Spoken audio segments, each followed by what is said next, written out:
Jobless ছেলে আর unmarried 30 বছরই মেয়ে, আর মেট্রো রেলের জীবনটা সেম। আপনি কখন যে উত্তরা থেকে মতিঝিল চলে যাবেন মেট্রোতে করে বুঝতেই পারবেন না। তেমনি একজন জবলেস ছেলে কখন যে তার বয়সটা 30 হয়ে গেল সে বোঝেই না। এদিকে তার গার্জিয়ানগুলো 10টা বছর ধরে বলেই যাচ্ছে বয়স চলে যাচ্ছে, বয়স চলে যাচ্ছে, এখন একটা চাকরি খোঁজো।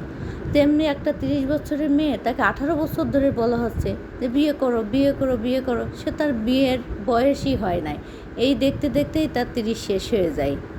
তো আসলে তাই সব কিছু সময় থাকতেই করা উচিত। যেমন মেট্রো রেল আমাদের জীবনের সময় বাঁচায় দেয়, তেমনি আমাদের বয়সের সাথে সাথে ঠিক ওয়েতে কীভাবে চললে জীবন গঠন হবে, একটা আনম্যারিড মেয়ে ভালো জায়গায় বিয়ে করতে পারবে, এটা ভাবা উচিত।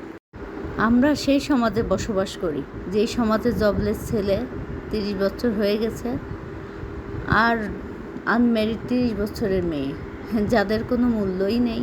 এদেরকে সমাজ অন্য একটা চোখে দেখে, যেন তাদের জন্য গোটা আলাদা একটা পৃথিবী আছে, সেইখানে তারা গেলেই এরা বেঁচে যায়। তো যাই হোক, সবাই সবার জীবনটা সুন্দরভাবে গড়ে তোলেন।